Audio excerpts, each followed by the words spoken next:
Vous avez tous vu cette vidéo qui fait le buzz en ce moment. C'est pas le voile qu'il faut porter en islam. Ouais. D'ailleurs, il n'y a pas de voile en islam. Malgré le fait que je connaisse D'accord. Hassani Hussein et malgré le fait que je sais que c'est quelqu'un qui toute sa vie a cherché à brosser les gens dans le sens du poil, leur cachant la vérité pour leur plaire et pour plaire à l'image publique, quand j'ai commencé cette vidéo, je me suis dit, c'est une blague. Il est en train de faire ça pour faire rire la personne pour ensuite lui dire la vérité.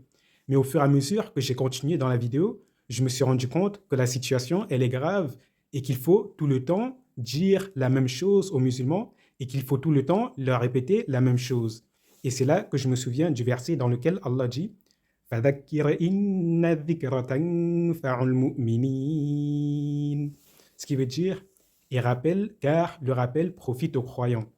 Ainsi, je vais vous rappeler les versets et les hadiths sur le voile, sur le hijab et sur le djilbab pour que vous compreniez quelle est la position de la religion sur cela, quelle est la position d'Allah concernant le voile, quelle est la position du prophète Muhammad concernant le voile et quelle est la position des premières croyantes concernant le voile.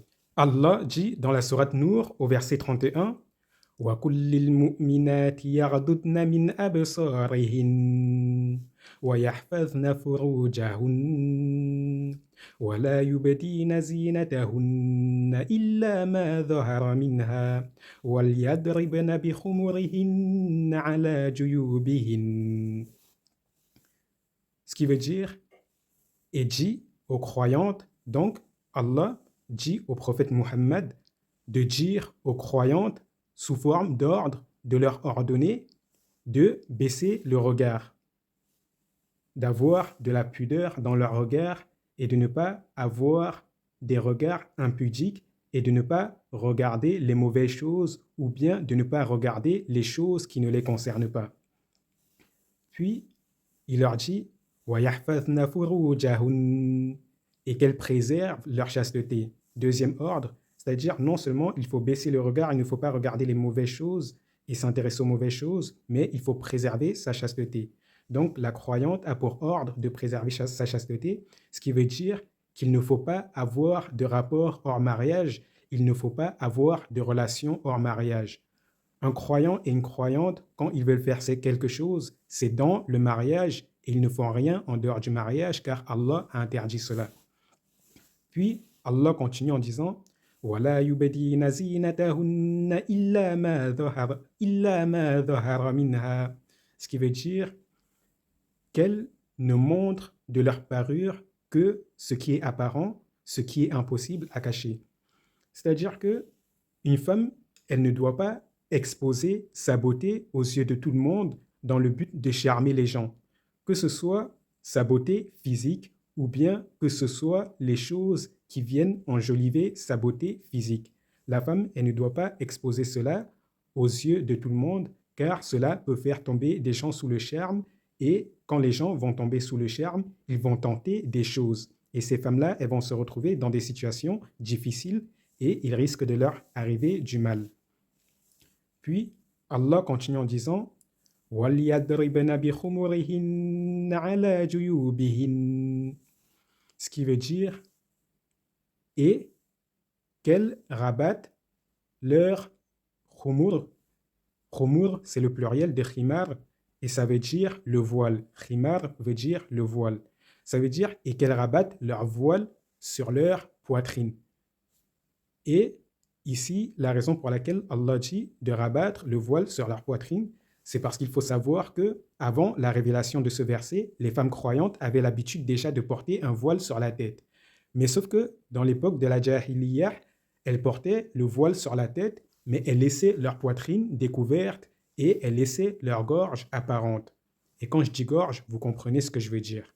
Et donc, afin de parer à cela, Allah leur a ordonné de rabattre leur voile qu'elles avaient sur la tête, sur leur poitrine, afin que non seulement ça préserve leur tête, mais que ça cache aussi leur gorge et leur poitrine, afin qu'elles ne tombent pas dans le péché en montrant ce qui peut pousser à la tentation les autres et en montrant ce qui risque de faire tomber les autres dans la fornication.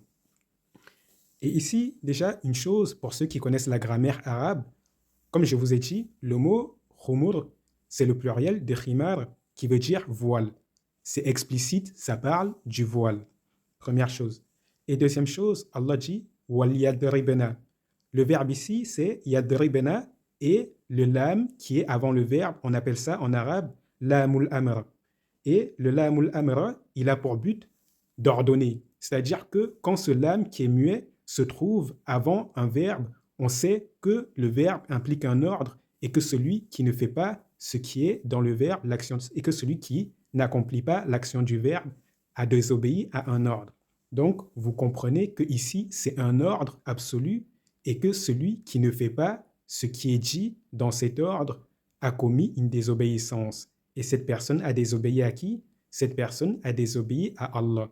Donc déjà, ici, le verset, il est clair, il montre une obligation de porter le voile pour toute femme musulmane. Et maintenant, passons à l'étape suivante.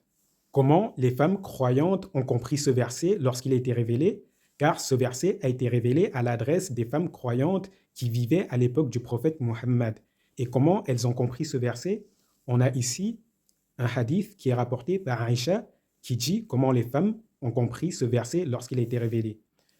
Aïcha radiyallahu anha dit qalat yarhamullahu nisa al-muhajirat al-awwal, c'est-à-dire qu'Allah fasse miséricorde aux femmes qui ont été les premières à émigrer à Médine. Lamma anzalallahu wal yadribna bi khumurihinna ala juyubihin, lorsque Allah a révélé le verset et qu'elles rabattent leur voile sur leur poitrine, shakokna murutahunna fartamarna bih. Elles ont découpé des morceaux de leur pagne et elles en ont fait des voiles qu'elles ont mis sur leur tête. Donc, ici, Aïcha radiyallahu anha rapporte comment les croyantes ont entendu ce verset et comment elles l'ont mis en pratique.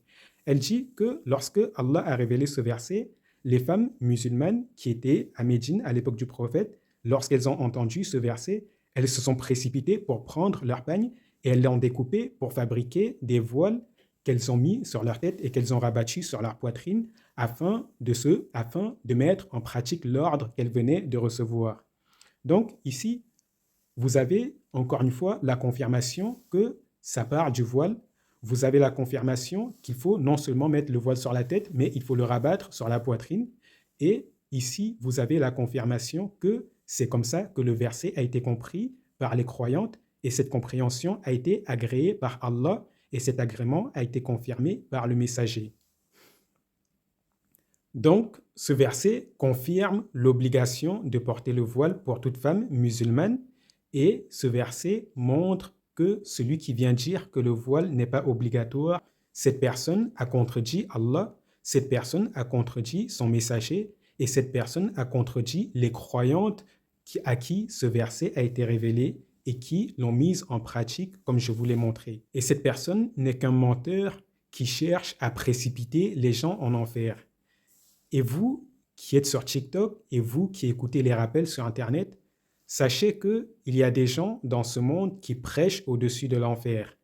Et ces gens-là, si vous les écoutez et si vous acceptez ce qu'ils vous proposent comme mensonge et comme égarement, vous tomberez en enfer avec eux. Et Hassani Hussein fait partie de ces gens-là. Donc, si vous l'écoutez et si vous prenez en considération ce qu'il dit, vous tomberez en enfer avec lui.